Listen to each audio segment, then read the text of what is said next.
할렐루야. 2021년도 복음으로 다시 든든히 세워주는 빛가운 모든 가정들이 되기를 주의 이름으로 축복합니다. 2월 4주차 가정예배 매력이라는 제목으로 함께 은혜를 나누고자 합니다. 먼저 저희 서기론 담임 목사님의 간증을 함께 나누겠습니다. 2010년도 봄에 동북 삼성과 상하이를 도는 중국 선교 여행을 통해서 기독교 복음의 매력을 강하게 느낄 수 있었습니다. 하나는 살아계신 하나님께서는 연약하고 미련해 보이지만 복음을 사랑하는 당신의 자녀들을 통해 구원의 역사를 계속하고 있다는 거예요. 200명 정도가 모이는 교회가 15개 교회를 개척하여 그들을 섬기며 찬양사역자와 신학생들을 훈련하여 14억 중국 전체의 복음화를 꿈꾸고 있었습니다. 또한 무슬림을 뚫고 예루살렘까지 복음을 전할 비전을 가지고 사역하고 있었습니다. 또 하나는 하나님께서 신실한 주의 백성들을 구석구석에 많이 포진시켜서 생생하게 주님의 나라를 이루어가고 계시다는 것을 눈으로 확인하게 됐습니다. 목숨을 걸고 복음을 전수하는 그들의 모습은 매우 비장했다고 해요. 삶의 편안함을 포기하고 가족들을 뒤로 한 채 추방의 위험을 감수하면서 복음을 전하고 일꾼들을 세우기 위해서 헌신하는 선교사님을 보았습니다. 상상할 수 없는 열악한 환경에도 생명을 내걸고 몸부림치는 목회자들을 보았습니다. 그리고 복음에 목말라고 있는 성도들의 눈빛을 보았어요. 분명 그들은 우리보다 바르게 신앙생활을 하고 있었고 주님이 기뻐하시는 방향으로 나가고 있었습니다. 그들의 옷은 초라하고 교회는 보잘것없이 작아 보였지만 그들은 매력 만점의 사람들이었다고 저희 목사님께서 그런 간증을 하셨습니다. 사랑하는 여러분, 그들의 매력은 어디에서부터 나오는 것일까요? 고민 끝에 내린 해답은요, 바로 예수님이십니다. 그들은 모두 예수님께 매료되었으며 동시에 그분처럼 살아가는 사람들이었습니다. 오늘 본문에서도요, 예수님의 매력을 살펴볼 수가 있습니다. 그럼 예수님의 매력은 무엇인가요? 첫째, 사람들의 일생과 운명을 바꿔놓는 매력입니다. 본문에 나오는 예수님의 모습을 보십시오. 큰 무리가 쫓습니다. 에워싸미는 정도입니다. 갖가지 기적들이 예수님에게서 일어나고 있지요. 특히 불치병자들이 기적적으로 고침을 받게 됩니다. 귀신들이 크게 소리를 지르며 떠나가기 시작하는 거예요. 더욱이 더 놀라운 것은 더러운 귀신들도 예수님 앞에 엎드려서 굴복하게 됩니다. 그리고 외칩니다.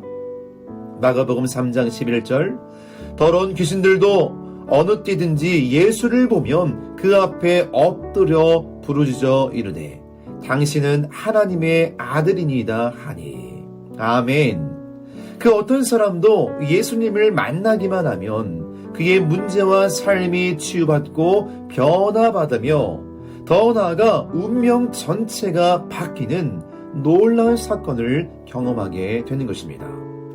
복음의 능력이 말로만이 아니라 삶을 변화시키는 매력이 된 것입니다.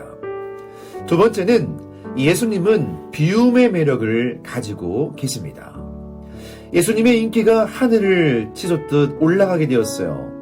그런데 여기에서 예수님은 그 많은 사람들의 인기와 영광을 받을 때 매우 특이한 반응을 보이십니다.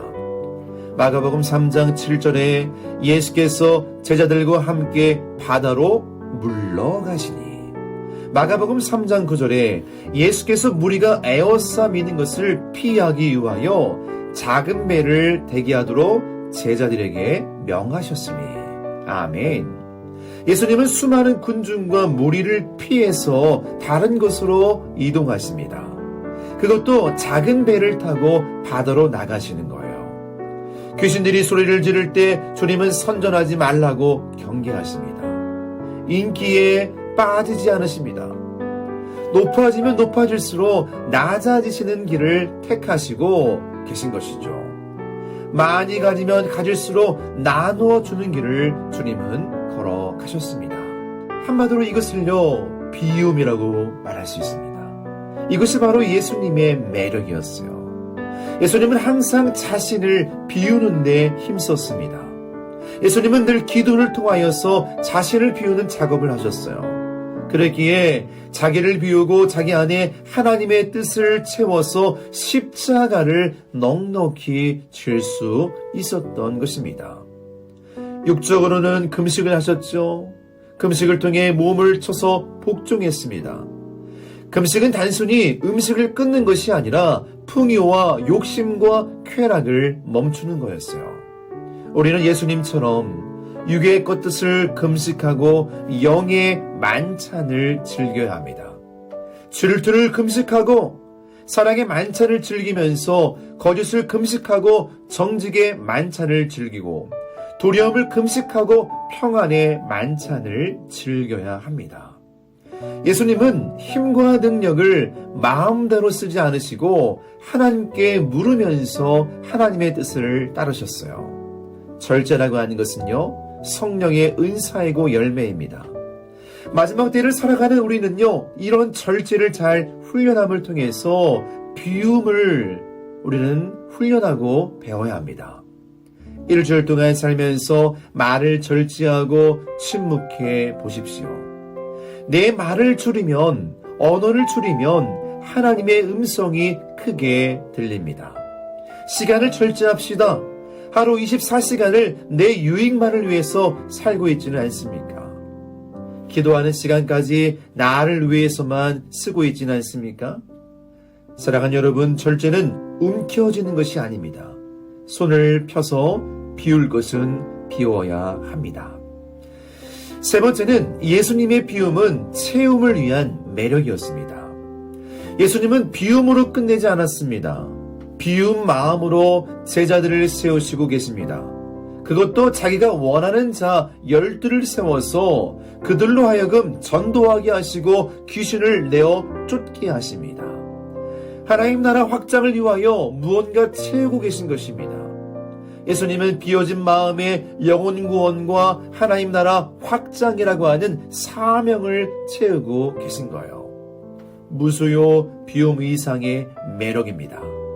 예수님의 비움은 이처럼 채움을 위한 비움이었어요. 그렇다면 무엇으로 채워야 할까요? 비워진 마음에 채워야 할 것은 크게 두 가지가 있습니다. 먼저는요, 사명으로 채워야 됩니다. 하나님 앞에서 비움을 자랑하며 아무 일도 안 하는 도인보다 주어진 사명을 위해서 걸레질하는 한 사람이 더 큰 사람이 되는 것입니다.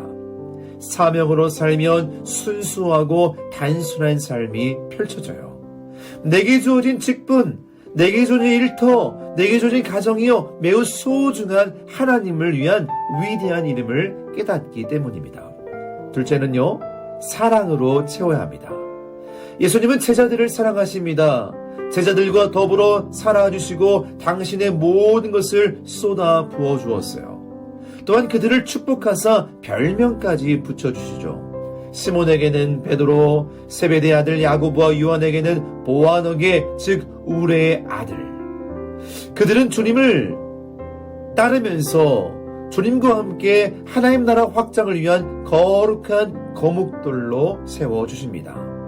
사랑으로 채워지면요, 가슴이 뜨거워지고 죽기까지 헌신하게 되는 거예요. 사명에 사랑이 더해질 때 위대한 헌신으로 주님께 귀하게 쓰임받게 되는 것입니다.